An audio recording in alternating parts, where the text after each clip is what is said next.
Hi guys, and welcome back to Dahlia Iris. This is our second training in the PTSD induced hypertension series for Be Still My Heart. Today we're going to talk about hypertension causes and effect.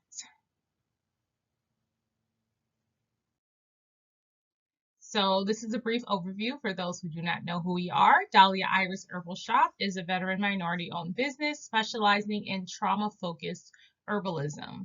With a growing awareness of trauma and its long-term impacts on health, Dahlia Iris aims to provide an alternative, holistic approach to trauma care. Our business will offer a blend of herbal products and ecotherapy-based services, focusing on the mind, body, and spirit restoration for individuals who have experienced trauma.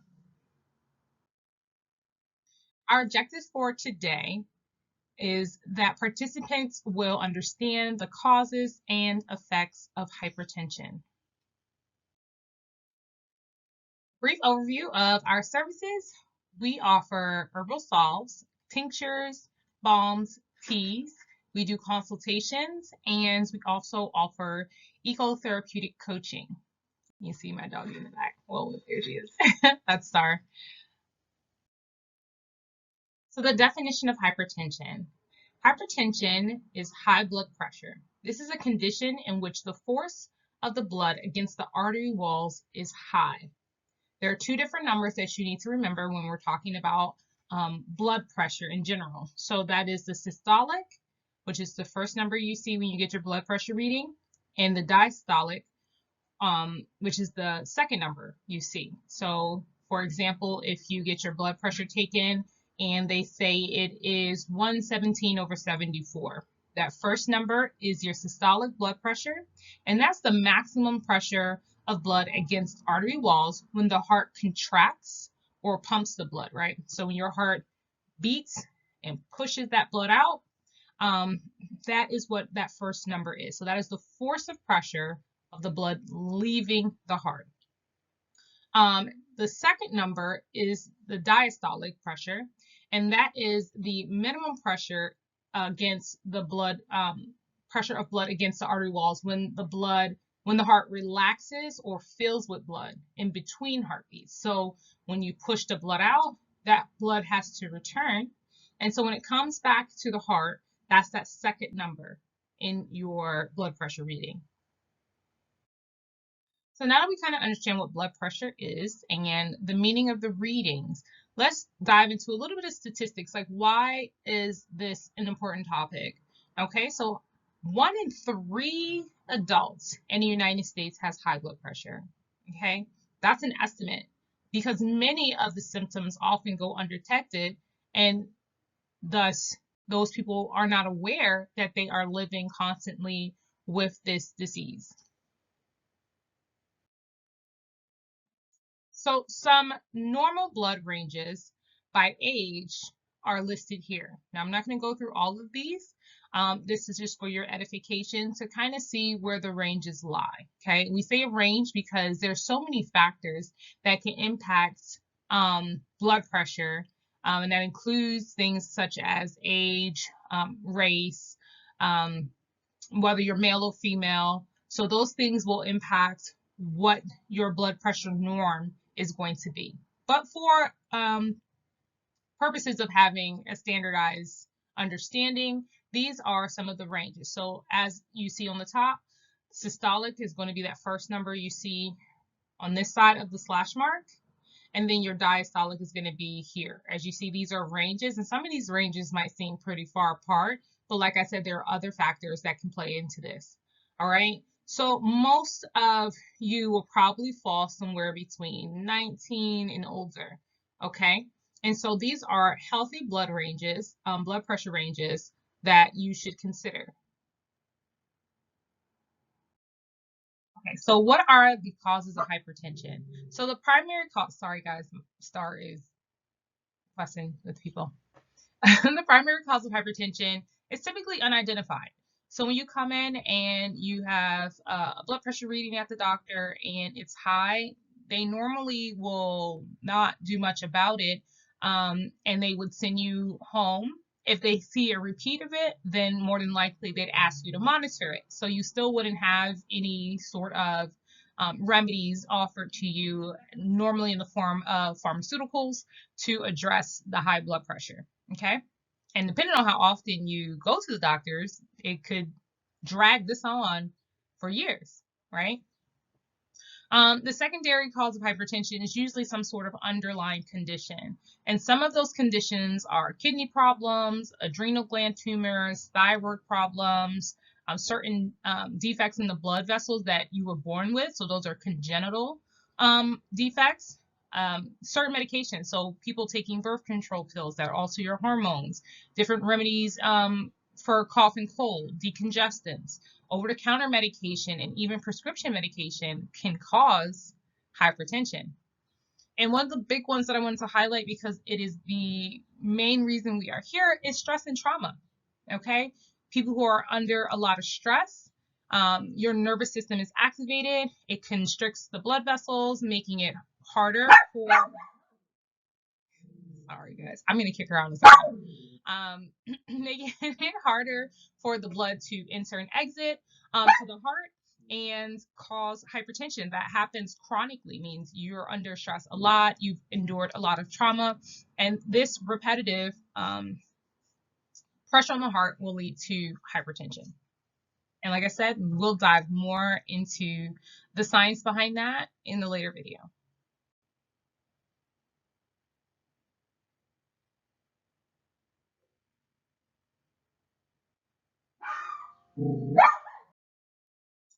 Okay, so I wanted to separate the statistics from the normal blood pressure ranges by age and the normal blood pressure by race, with that slide in between that talks about the causes, because there's a really big distinction in these statistics that are impacted by some of those causes, right?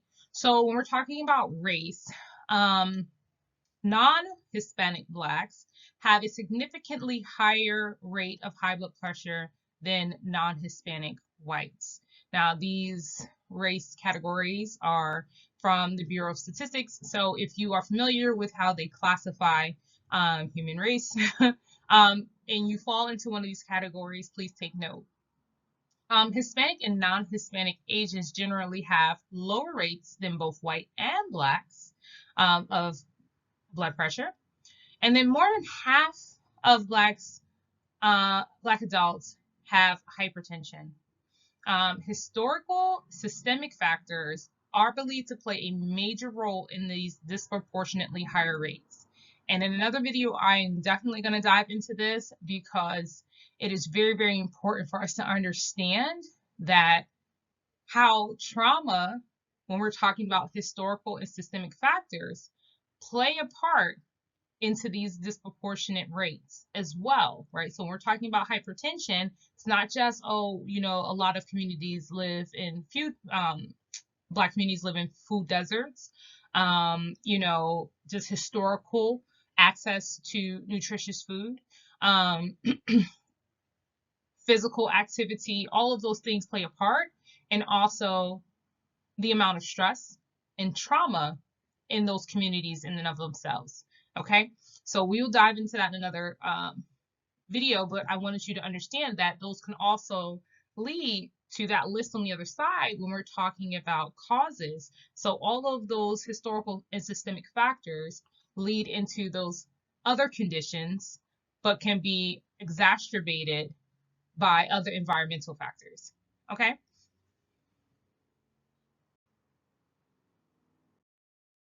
Okay, so what are the effects of hypertension on our body? So a heart attack or stroke is one of the main ones people hear about, right? Because high blood pressure can cause thickening or hardening of the arteries, which is atherosclerosis, okay? Which can lead to heart attack, stroke, or many other complications, okay?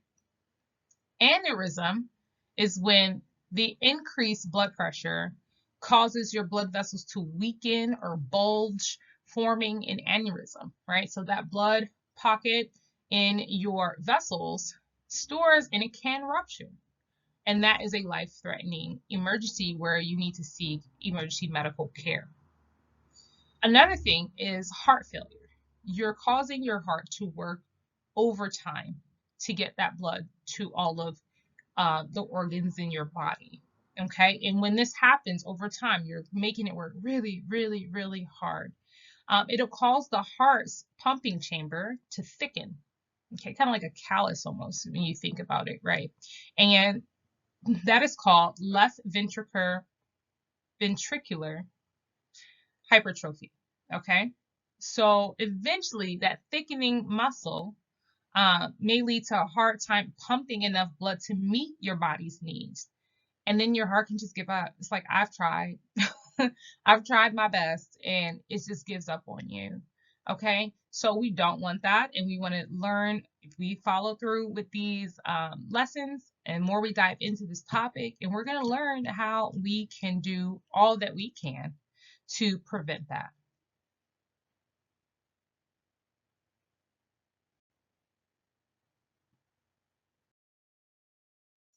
So, a continuation of these effects. So, high blood pressure or hypertension can lead to weakened or narrowed blood vessels in your kidneys.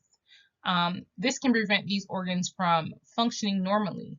So, we need to understand that our blood vessels run throughout our entire body system. And so, that pressure consistently throughout our bodies can start to damage many other organs and systems. And that includes our eyes, right? We can have thickened, narrowed, or torn blood vessels in the eyes, and that at the end can result in vision loss. Um, Metabolic syndrome. This syndrome is a cluster of disorders of your body's metabolism. And so this includes increased waist size, high triglycerides, low high density lipoproteins. So when we're talking about cholesterol, right? HDL, cholesterol. So that is going to be the good cholesterol. So if we're decreasing that, we're going to end up having high cholesterol, right? High blood pressure, high insulin levels.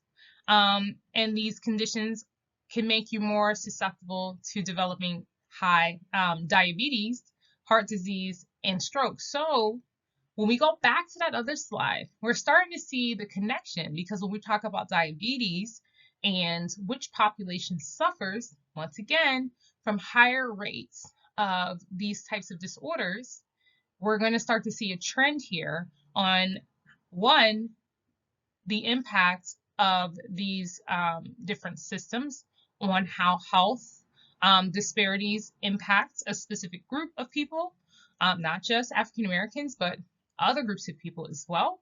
And then also, when we're talking about remedies, things that are going to be culturally relevant to that group to make sure they get the most effective and relevant care.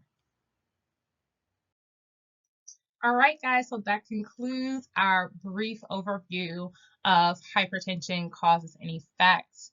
I hope you guys got something out of it. If you have any additional questions, please feel free to leave them in the comment section below, and I will answer as many questions as I can. If you have any things you'd like to share, feel free to do so in the comments as well. We do have a next upcoming training, and that's going to be linking that PTSD and hypertension, and we're going to learn how they correlate. So guys, we're going to start diving a little bit deeper into this topic, start to talk about neurobiology and how they connect to our other body systems and impact our overall health.